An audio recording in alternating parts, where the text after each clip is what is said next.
Hola, espero que se encuentren muy bien. En este video vamos a hablar sobre traducción, lingüística y cultura.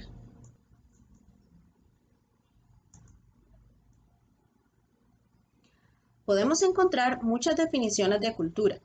Por ejemplo, Himes en 1964 la define como aspectos socialmente condicionados de la vida humana.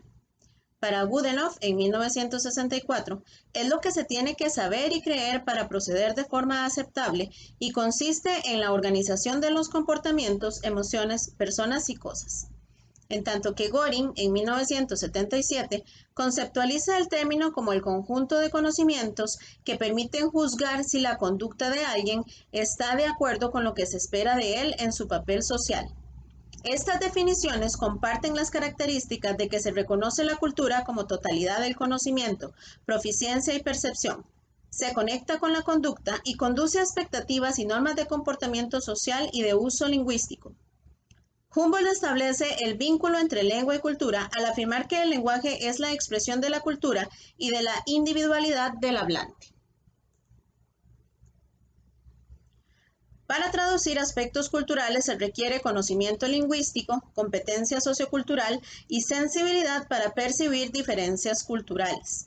Además, el grado en el cual un texto está inmerso en su propia cultura y la distancia cultural, locativa y temporal con la audiencia meta se relacionan directamente con la factibilidad de una traducción.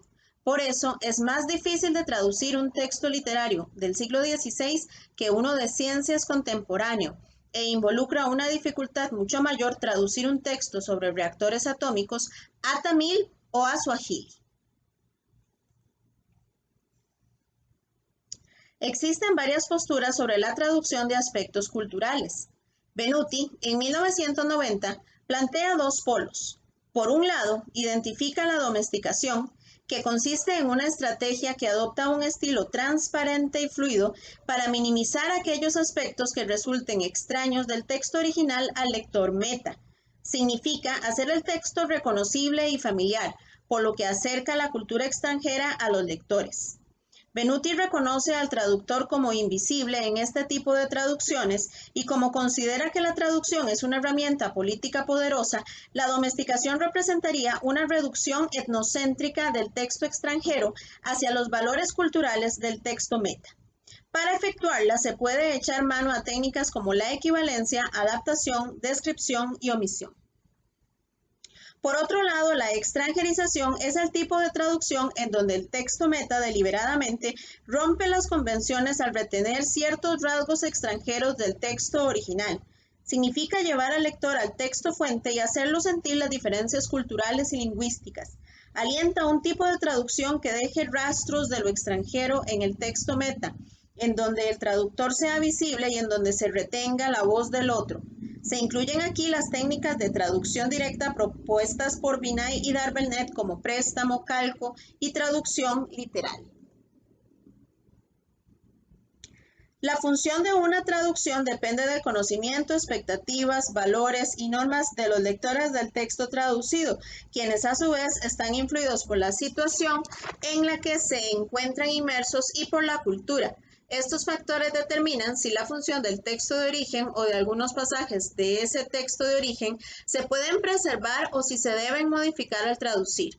Un ejemplo brindado por Honing y Kussmaul en 1982 retoma una diferencia cultural que consiste en el conocimiento de que Eton es un colegio inglés situado cerca de Windsor, fundado en 1440, cuya historia e influencia lo han colocado como uno de los más respetados, pero también es sumamente caro. Una traducción que enfatice más la función del texto fuente y en donde se asuma que el lector meta tiene conocimiento sobre las implicaciones socioculturales de asistir a Eton, o bien que le asigna al lector la responsabilidad de identificar Eton como símbolo sociocultural y por ello deberá buscar más información al respecto, diría: When his father died, his mother couldn't afford to send him to Eton.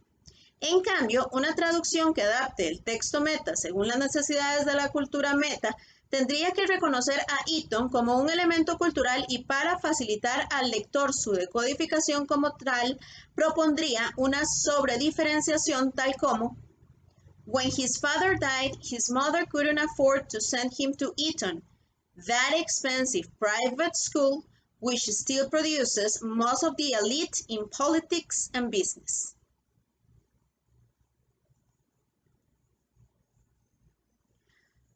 Otra teoría en torno a la traducción de aspectos culturales es la que plantea Vermeer en 1984 y se denomina scopus, término que significa propósito en griego.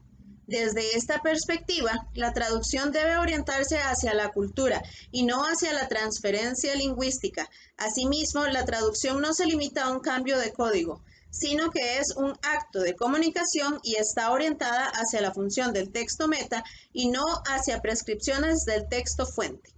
En esta teoría se considera el texto como parte integral del mundo y no como un espécimen aislado del lenguaje. Para Vermeer, la traducción es una transferencia entre culturas, por lo que el traductor debe ser no solo bilingüe, sino bicultural. Vermeer analiza el texto en la situación, para lo cual afirma que es necesario destronar el texto fuente y el traductor se convierte en el medio para la creación del nuevo texto.